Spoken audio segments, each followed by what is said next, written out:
Hello everyone, welcome to Class 9 Social Science, Understanding on Science. I have made this video page by page, covering every single line from the textbook. So let's begin our learning journey.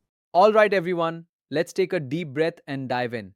Before we even open our brand new textbooks today, I want you to stop and think about this exact moment. You're sitting here in class, maybe thinking about when the lunch bell is going to ring, maybe checking the time. But how did you get here? And I don't mean just taking the bus or walking. Think about the shoes on your feet. Who designed them? Who made them in a factory? The breakfast you ate? How did a farmer's crop end up cooked in your kitchen? The rules that say you have to be in school today instead of playing video games? Who made those? We live in this massive invisible web where every single thing we do connects to millions of other people. You can't escape it. And that invisible web, that is exactly what we are going to study this year. Alright, let's open our books to page 1, chapter 1. Understanding Social Science, From Stories to the Why. If you look at the first paragraph, it reminds us that in middle school, grades 6 to 8, we explored this subject mostly through stories of people, places, and events. But now that you are in grade 9, we are hitting the pause button to truly understand what social science means and why it matters. We are upgrading from just listening to stories to figuring out how the machine works. Let's look at this next, rather heavy sentence. The textbook says, our lives are shaped by the environment, the institutions that govern us, the economic activities that meet our needs, and the traditions and ideas passed down through generations. Let's just hit pause right there. That is a lot of big words stuffed into one sentence. What does that actually mean for you? Right now, sitting in this classroom. Let's break it down piece by piece so we have a crystal clear picture. First, it says our lives are shaped by the environment. What does that mean? Well, think about the weather outside. Why do we wear light cotton clothes for most of the year here? Or why do farmers in our state grow specific crops like jowar or rice? That's the environment.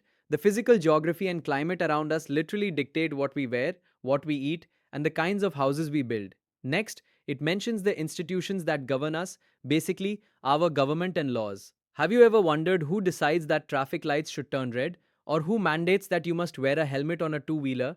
Who funded the building of the local bus stand or this very school? That's the government in action. They create the rules and institutions that keep our society running smoothly without chaos. Then, it talks about economic activities, which is a fancy way of saying our economy. You know how in math we use specific formulas to solve quadratic equations, or in physics we use Newton's laws to explain why a ball rolls or an object stays in motion? Well, economics is the formula for our daily survival. When your parents go to work, earn a salary, and then give you pocket money to buy a snack at the canteen, that entire cycle of working, earning, producing goods, and buying things is the economy. It is how we meet our daily needs. Finally, it mentions traditions and ideas. Why do we celebrate certain festivals? Why do we carefully ensure the correct pronunciations and honorifics when we bring Bapa home during Ganesha Chaturthi or when we sing traditional devotional songs? That isn't a government law, and it isn't about making money. Those are the cultural traditions, beliefs, and habits passed down through generations. The formal definition? So, if we take all of those pieces, the environment, the government, the economy, and our traditions, how do we put a neat bow on it? Let's look at the next paragraph.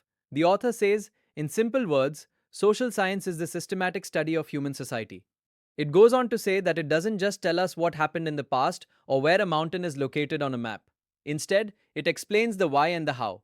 Why do events occur? How do people actually live together?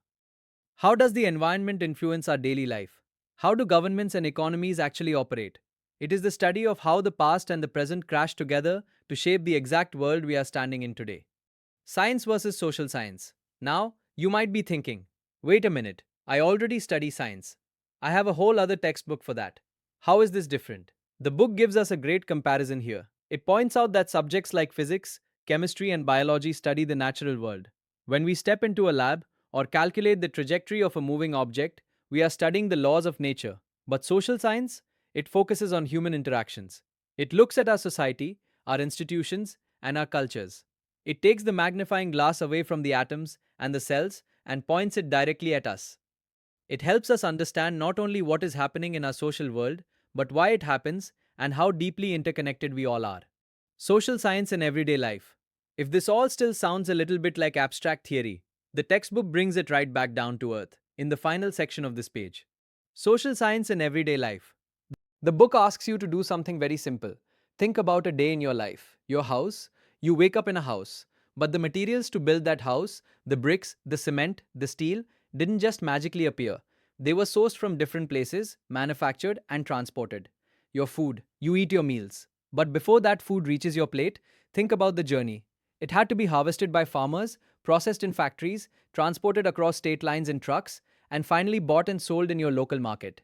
Hundreds of people were involved just so you could eat breakfast. Your commute, you travel on roads. Those aren't just patches of tar, they were carefully planned, funded, and maintained by public authorities.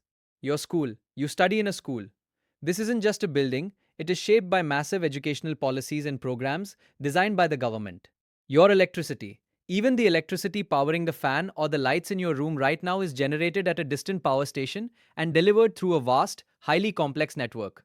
Answering the big questions.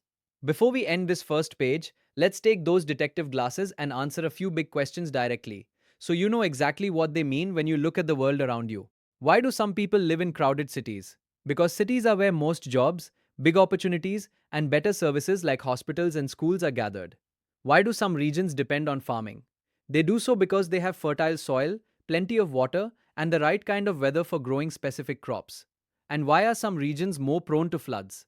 This happens because of their geographical location, such as being in river basins or areas that receive heavy rainfall. The main takeaway is that society isn't random, but shaped by these factors. With this, we conclude our discussion